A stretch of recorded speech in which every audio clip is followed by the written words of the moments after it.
Welcome to All the Gear But No Idea, the South Australian fishing podcast hosted by Rhodey and Diz. The boys will share their tall tales of the one that got away, as well as some regular segments they know all you fishing tragics will enjoy.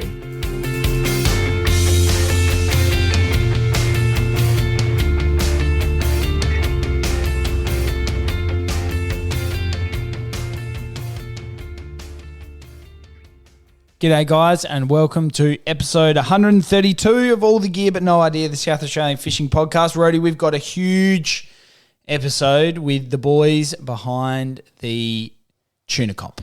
We do, Diz. Steve and Ash, the organisers, and Popey makes a guest appearance as the owner and skipper of the Vatican, the winning boat. And Diz, we have just recorded that chat, Diz. I'll let you in on a little secret. Yeah. But it's not a secret to me, mate. I was there. But I enjoyed the chat. Yeah. I felt a bit awkward being the only one who wasn't there. Yeah. You all made me feel very jealous. It's probably like everyone's talking about it. Yeah, we had such a great time. This? I wasn't there. Like, Rhodey, you weren't there. Sucked in. Anyway, we can't wait to bring that chat to you guys with the guys behind the Port Lincoln Tuna Comp. The Vatican cleaned up most fish, champion angler and biggest fish, winner of the Calcutta. They had an epic weekend and we can't wait to hear about it. Good call. All right, Rhodey, let's get into oranges and lemons. And I'm just going to kick you off with the orange, and it is just reminiscing on the tuna weekend. It was a great weekend. We don't need to talk too much about it now because, number one, we've talked about it from my perspective, and later on in today's episode, we're going to hear all from the crew, Ash and Steve, about the weekend that they had. Rhodey, what's your orange? And how's all our mates just quickly sending us in a group chat being like, oh, boys, how good was that catching 140 fish or whatever you caught? Do you need to include me in all your messages, boys? I wasn't there. Yeah. Nah, I think they knew that. They knew that once we got fish that you probably weren't there. Yeah, I think it was a dead giveaway. But anyway, Diz, my orange is footy's back. Yeah. Isn't it great just having something to lie on the couch, watch, and you know what? I'm going to go a bit more specific. Thursday nights, and there was a Sunday night game last week. Are they going to keep Thursday nights? Thursday nights, I think it's every week, if not almost every week. For the whole season? For the whole year. Oh, I'm really? pretty sure. They normally only do it for like the first 10 rounds. I think they've extended it again though. I'm not sure if it's every week or maybe it's every week. You know, they do that floating fixture at the end. Yeah. Maybe that bit's not locked in, but I think it's locked in up until then. So that's footy's good. back. I love Thursday night footy. Oh, mate, I had gone back through every single crap show on TV and watched them all. Yeah. It actually, in a weird way, makes the week feel a little bit shorter. Yes, it does.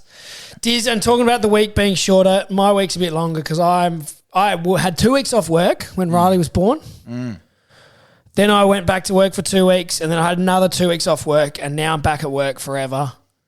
And forever, that's bleak. It's bleak. And it's just hit me like a ton of bricks. That feeling that I'm just back to the grind. That sounds like a real lemon. So that's my lemon. Yeah, fair enough. Well, my lemon there's been a fair bit of travel for me relating to work of late, and you know, I don't mind traveling. You know, you're typically very busy while you're away and the time goes past pretty quickly. But I tell you what, it's not easy putting those bloody brownie points back in the bank when you get home with the rest of the family. And I think there's going to need to be a fair few brownie points before I can get myself out fishing, especially on like a long weekend like the Lincoln Comp or something like that.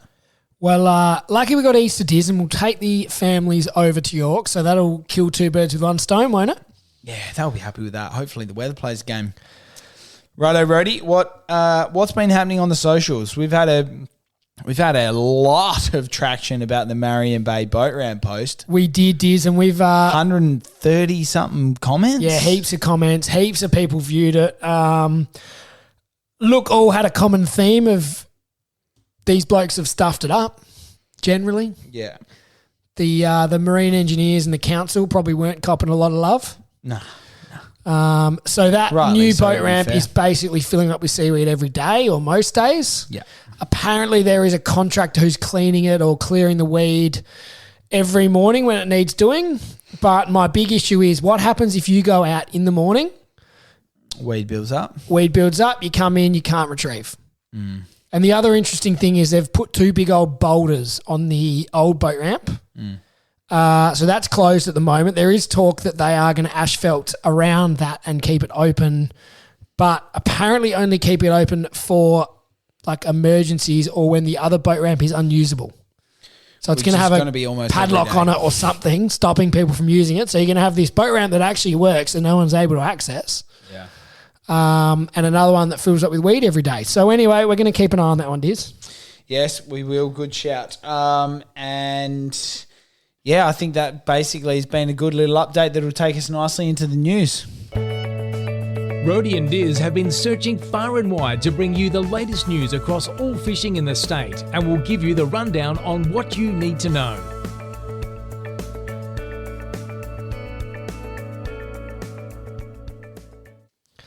All right, Dizzy, this is an interesting story that we've all been watching. So it is the algal bloom or the foam or whatever you want to call it that is rocking up on the Fleuriot Peninsula, Diz.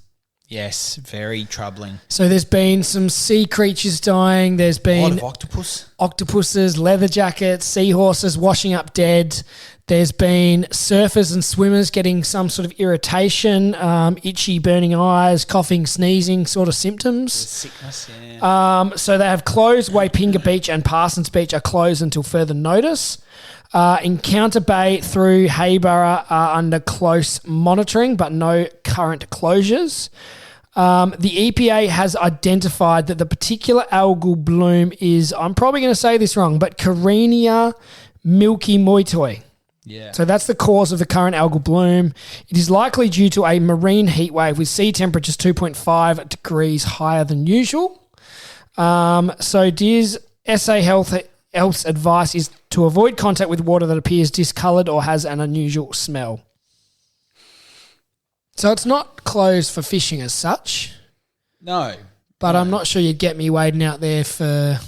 I wonder whether you sort of got onto a patch of salmon or something like that off Waipinga and it was a bit, how you going? I wonder how far it goes out to sea, I suppose, or whether it's just in the shallows. I know it was sort of mostly where the waves were breaking. Yeah. So authorities are continuing to monitor the situation and provide sort of regular updates on that, Diz. But that's an interesting one to keep an eye out. I know there was a story at one stage about someone down in the southeast who's said that there's been similar things going on there. So there was at one point in the last week some chat about maybe whether this was a whole of states thing. So that was down at Boatswain's Point down in the southeast. And it's interesting, Diz. I think that hasn't really got as much traction as at the time I thought it would have. So it seems like maybe it is isolated, and whether that was unrelated, I don't know.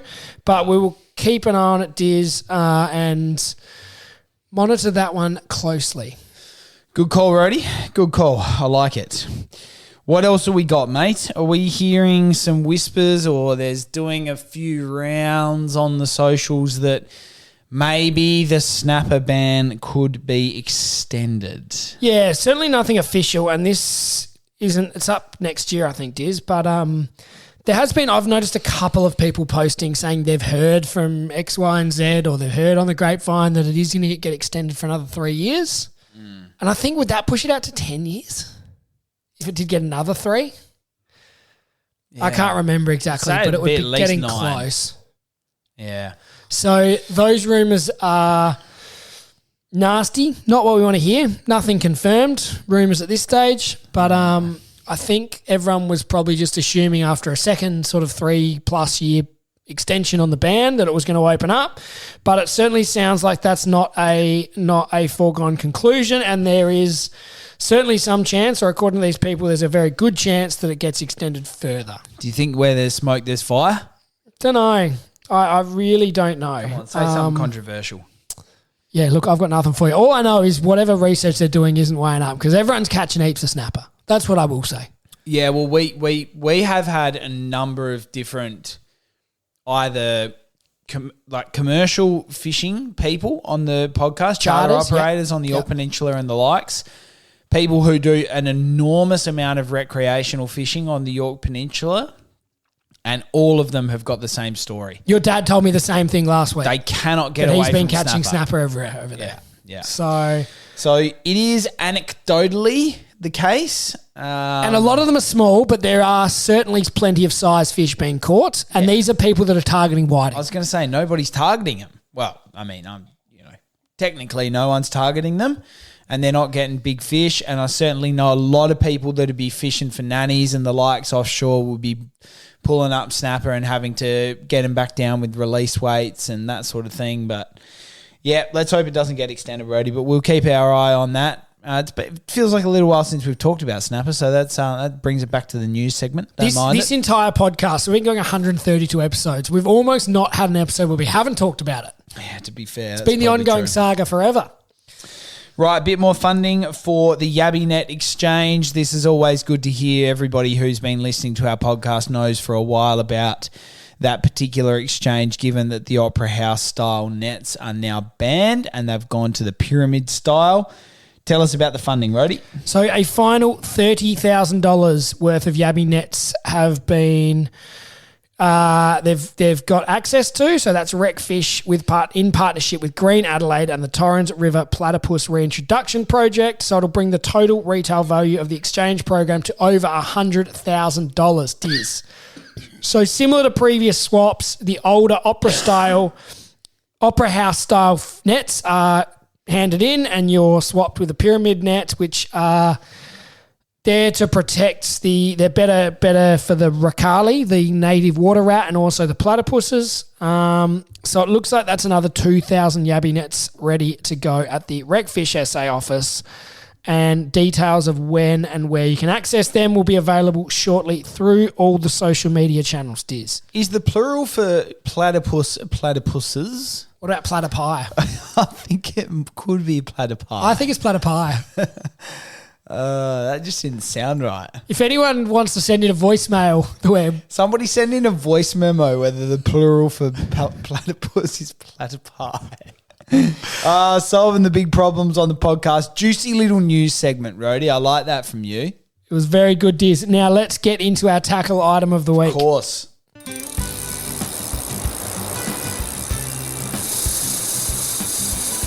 Now it's time for Rody and Diz to really show you what it means to have all the gear with a lot of idea as they review a tackle item of the week.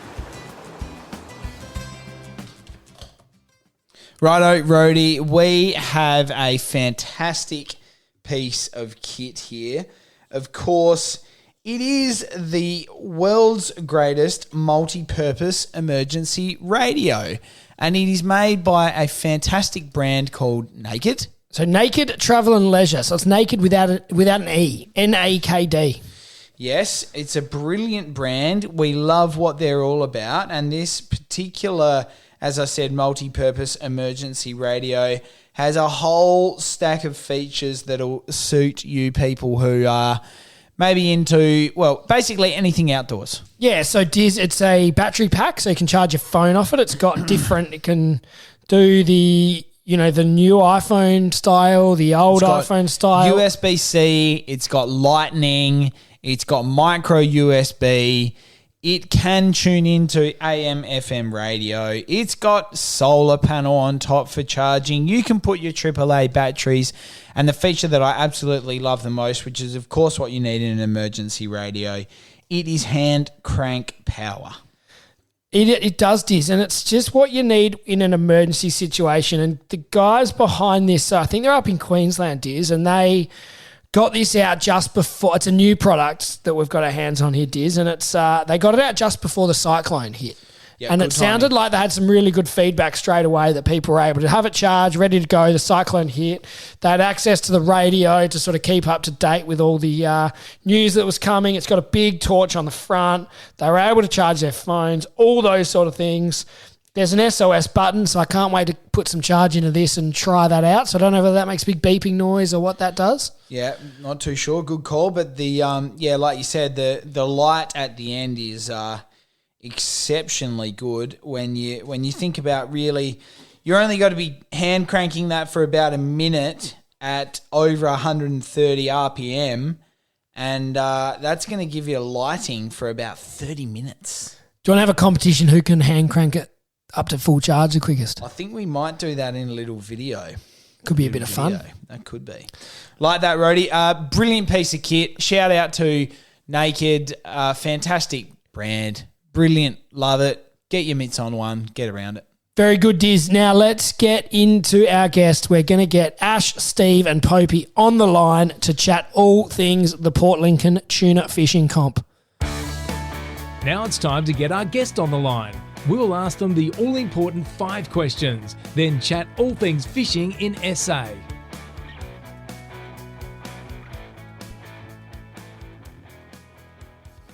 All right, Diz, we are very happy to be joined again by Ash and Steve, the boys behind the Port Lincoln Tuna Comp. I'm feeling very jealous of the 3 of you, so I'm just going to sit this one out and let you guys reminisce. Boys, welcome aboard. We are going to rub it in. Big time. Big time. You've missed probably the best weekend of fishing that South Australia has ever seen. Oh, that's really making me feel good. Yeah, it was epic, and we did a bit of a wrap up very shortly after the comp, but we are in very, very, very good fishing company with these two, as we mentioned on that podcast. Ash, you managed to win it. How does it feel, mate? Have you come down from that high, or are you just riding it? No, to be honest, it still feels like it wasn't that long ago. It feels like probably a few days. I'm still pretty excited. You know, it wasn't easy, but it feels pretty good. It's fairly glorious. I don't like gloating too much in front of Steve-O. It feels pretty good. I was going to ask, is there any friction between the two of you? There's heaps because I make sure the rules are clean and even and fair, and that there's no second guessing who the winner is.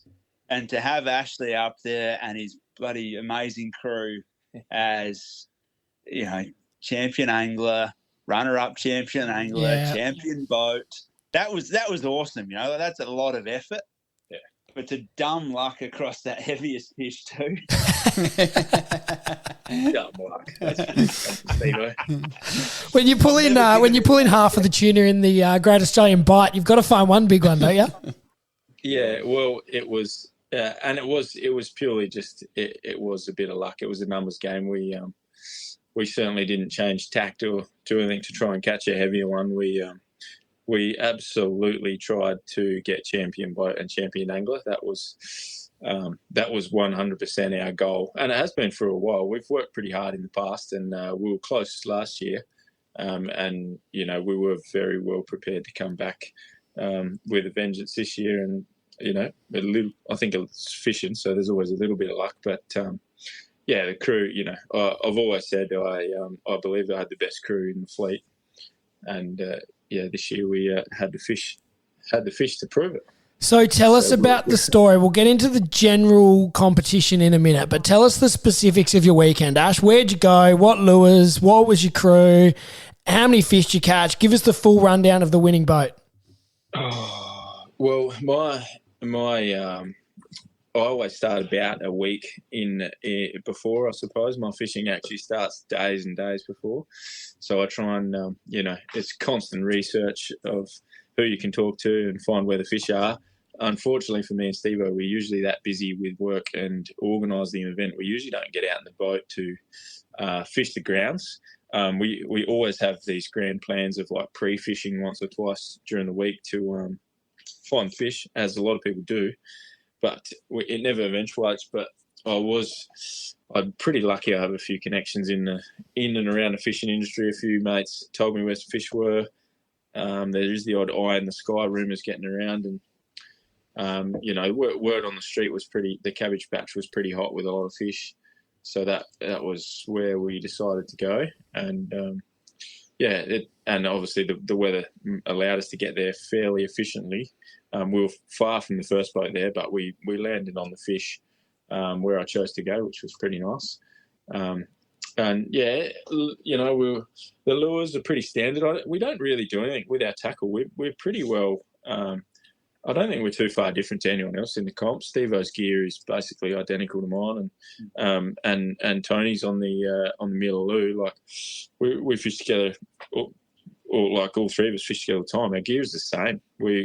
Our boats sit next to each other. Steve and I share same tackle storage. We use Halcos, we use Nomads, speed donkeys, and we do use some baits like pilchards on a hook, which I don't think not everybody knows that you can, but it's in the rule book. You can use pilchard on a hook, and we do get a few fish on them follow up, which helps with the numbers. When it works, doesn't work all the time, but when you can get them, it's good. But we just never stopped. The boys, like, they were so keen this year. They literally we were talking before we started the podcast that we came home like the first night and the second day we still had all that food left because we never ate. We literally fished every single minute that we could have a line in the water. We did, and I think if you're going to catch 211 fish in that fishing time for the 2 days, you can't waste a second. It doesn't matter how many fish are around. You cannot waste a second. I think it's one of upwards of one of the highest scores ever in the competition. So any other boat that's ever caught us, that number of fish, I know how hard they worked now. So that was pretty good. And one of my original crew was out, so I actually had a fill-in, which was James, who he works for me in the shop, and like I knew he would fish as hard as anybody. He's commercial background, he's a diver, and he surfs. He's pretty in tune with the ocean, so he never gave up, which was pretty good. He was pretty hot on Northie's tail with numbers on the first day. So, the little bit of banter between the two, we almost had a boat competition going there at one stage, which was pretty good to watch. I actually didn't fish myself at all. I was just the leader. I was just the leader and a de-hooking and getting gear ready in between. And we had Timmy from Club Marine again. And he's fished more competitions than all of us have, and he was the same. He had a great time and fished as hard as he possibly could. But like Northie he is all time fisherman. I reco fish him a lot inside and outside the comp, and he's been runner up champion angler for me twice before. So I was pretty determined to not see that happen again. And for him to finally take it out as the champ, especially with 100 fish, it's impressive. Was pretty special. Yeah. And tell us about the winning fish in the Calcutta. So was that just pulled out of a school of smaller fish? What did it weigh? Tell us about that one. Correct. It was. It was just quite literally a random fish along with the rest of them. We were on a patch trawling, and then we caught a couple on a bait, and I'm pretty sure that one comes through. James threw a pilchard over just after a trawl. We got one fish in. He had a bait rig ready to go behind him, threw it over, and he hooked up. And honestly, until I had it right up to the marlin board, we had no idea that it was any bigger than the other fish. Yeah, wow. And as soon as we saw it, my eyes lit up, and I was like just yelling at the boys to just get me the net, get me a gaff, get me anything. We can't lose this. It's bigger. We had no idea that it was that much bigger. We just knew it was a little bit bigger. And, there'd only been a few fish called in on the radio at this stage. I think it was about 3:30 on the first day. So it's still anybody's game. And there was some 105s. There was a 103. There's some good numbers in already. And, we knew it was better. And, one of the boys, I think it was Cookie from Club Marine, we'll throw him under the bus, grabbed the net and he tried to net I was on my stomach at this point on the marlin board, with my hands around both leaders, around the leader. And next minute I saw the net just floating down into the ocean. It just disappeared. So we had no net.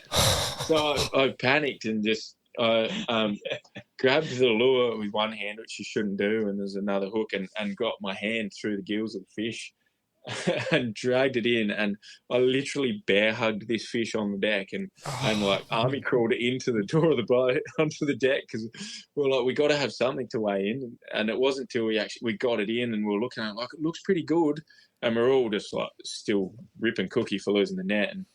And we eventually got it onto the mat, and the boys called it for 108, which later ended up being 110 on the jetty. I don't know how they missed it by 2 centimetres, but we were call it in. It's a good fish. And Popey got the camera out and took a few videos and told it in the radio. And we were like, oh, we've got a pretty good fish. It was better than the 105 called in. So like, got on the esky, got on the ice, and then we just got back to fishing pretty quick to keep the numbers going because the fish were still around. And obviously we've sort of learned from previous years when we've had fish and we've had good scores on the first day, not to celebrate too early. So we probably played it down a lot. We're like, we've got to get through a whole day. Anyone could catch another fish. So we actually didn't get too excited. We really didn't. So we really had no idea where it was going to go. But we had a good score. Like first day, we finished up 130, which was significantly higher than most of the other boats for the first day. So, but we were fairly proud of what we did, and we knew we had a good fish, but no idea if it was going to be that good. So 19.9 kilos, gilled and gutted, won you $100,000. What an amazing achievement! That's huge. Just incredible. The amount of times that people on boats would have thought they had $100,000, like you call in a meat of fish, you got $100,000 fish coming. You call in a 105, they're all right. Well, that guy's gone to a 20, and you've got the $100,000. Yeah. We're fighting fish, not knowing that Ash had the actual champion, and you're fighting it with every bit of restraint and peace and just wanting that line not to break because you got $100,000 on the line. I don't know how many times, and someone, you can be fighting a good fish or when you see it, and someone on your team is always going to call it, that's $100,000. Yeah. They can't help it. It's a reaction. Wow. And did you have the Calcutta split between you? Yeah. We're a team. Start to finish. Speaking of hoping that the gear didn't break, we did hear a bit of a rumour that James Gogan, who did manage to catch the winning fish, did manage to also bust off quite a few lures. Is the rumours true, Ash?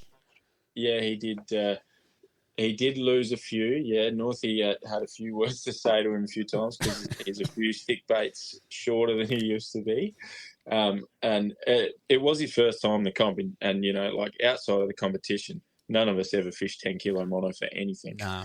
So James hadn't done much before. As good as he is, there is a bit of skill, a bit of practice, but he lost a bit of gear getting dialed in, and to be honest, I lost probably as much as as all of them put together. Like I was leadering, so leadering in, like I was pulling pretty hard on some of the leaders, and I broke heaps of gear off, plenty off, like lifting them onto the mailboard. I snapped lures, snapped off hooks. I did. So yeah. As bad as James was, I wasn't much better. And seeing as you were leader in the fish all weekend, mate, have your hands sort of come down from? They looked pretty swollen on the second night. No, they could now. Yeah, they're still.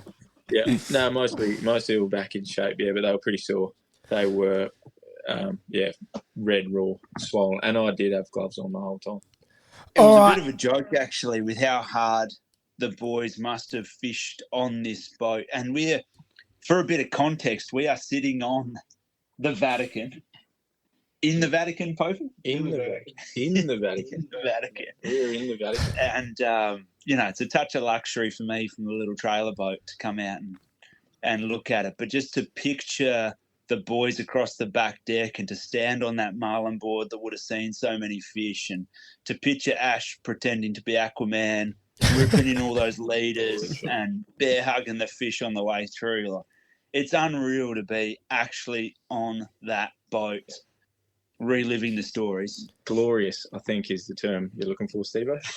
And Popey, the owner of the Vatican, he must have been a proud man. Oh, yeah.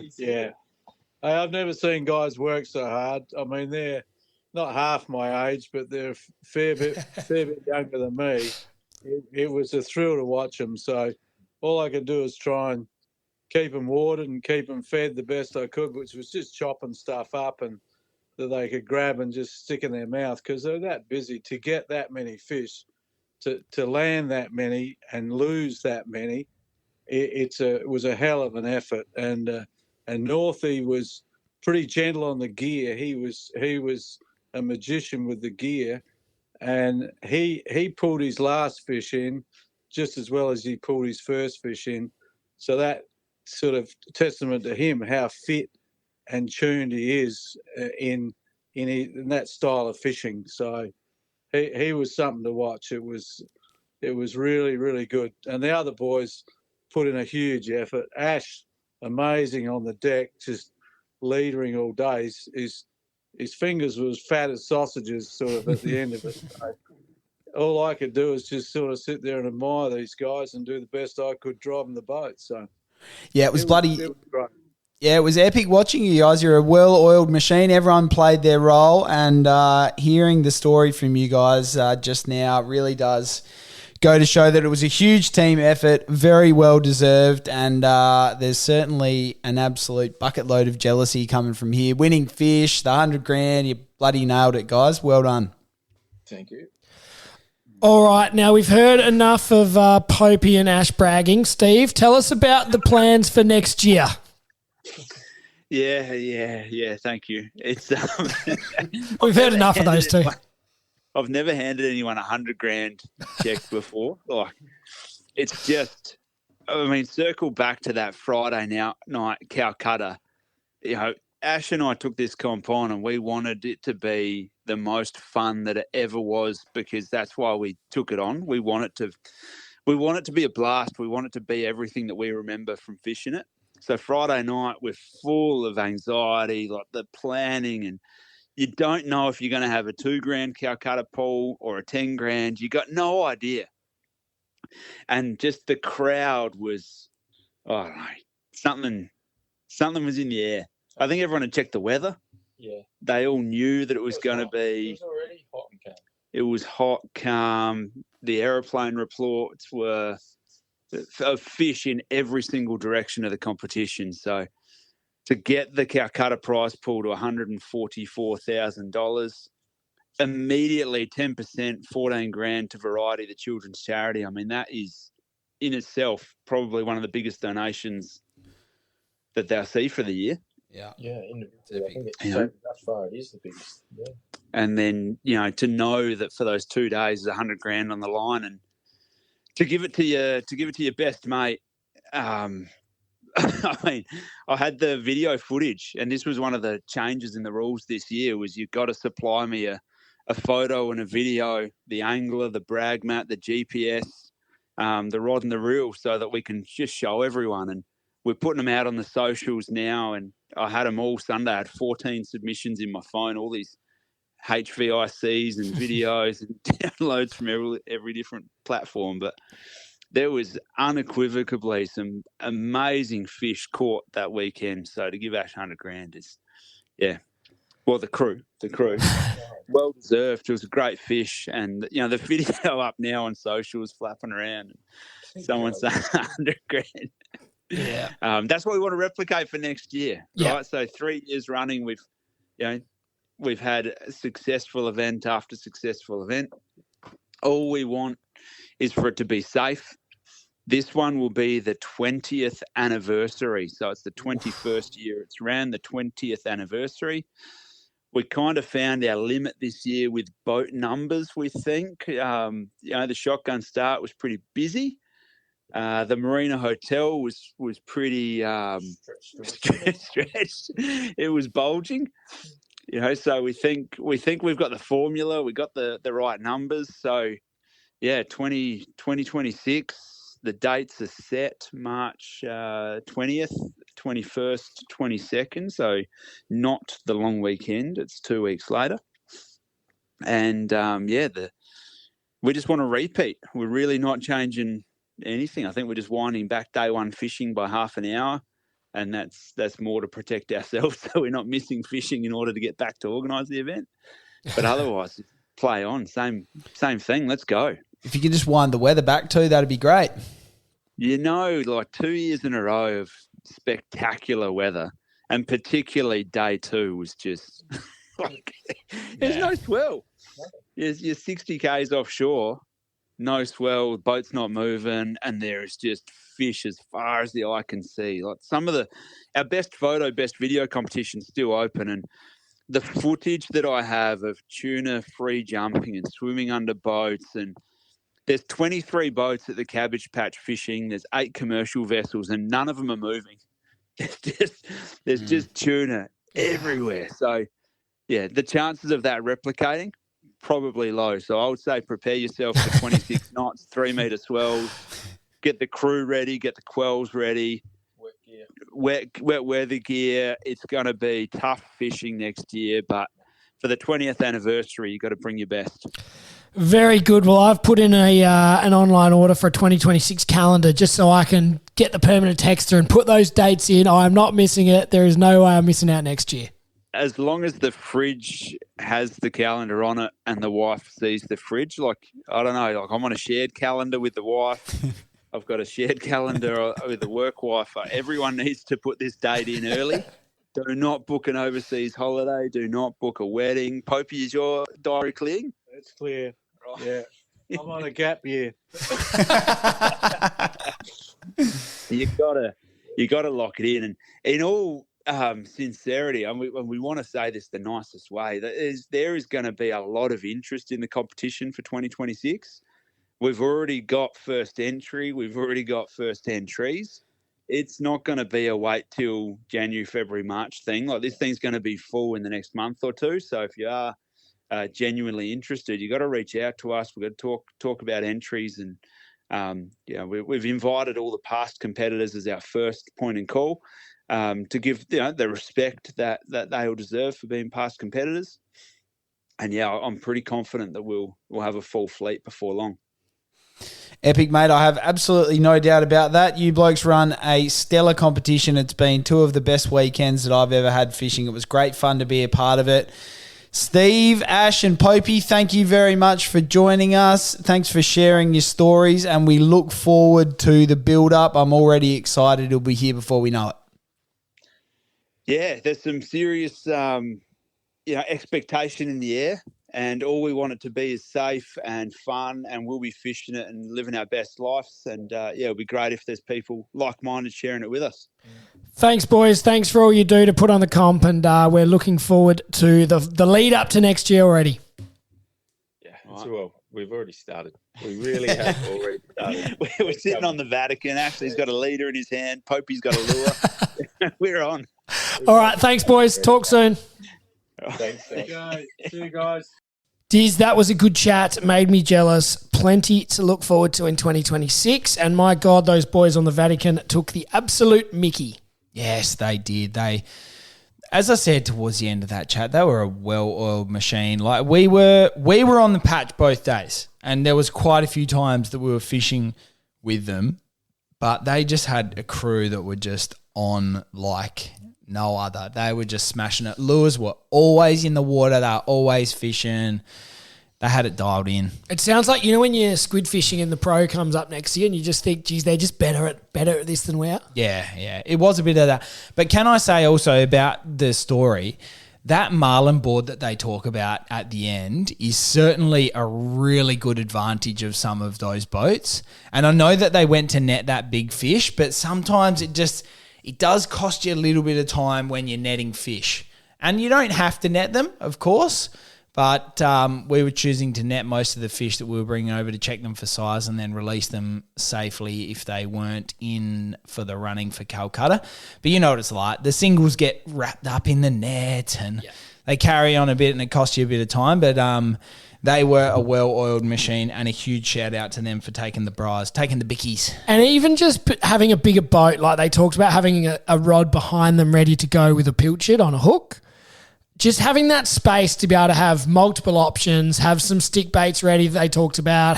It sounded like they have had all options covered, and having a bit more space means you can sort of have all that gear laid out a bit easier. Yeah, good shout. Love it. All right, Rhodey, let's get ourselves into the fishing report. Rhodey and Diz have been out on the water to bring you the news about where they're biting. Now it's time for the fishing report.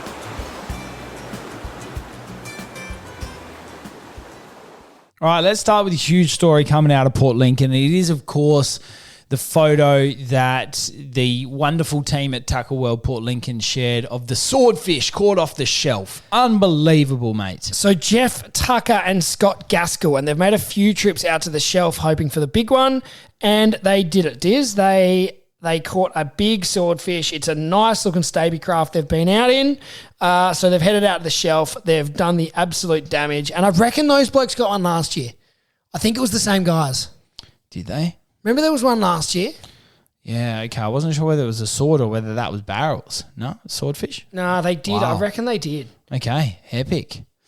I was going to say whether that was the first one that they'd known that was caught off the shelf. But no, Scott Gaskell got one in June 2024. Well, there you go. Elephant from memory. Well done, mate. Good stuff. So they've cracked the code a bit then by the sounds.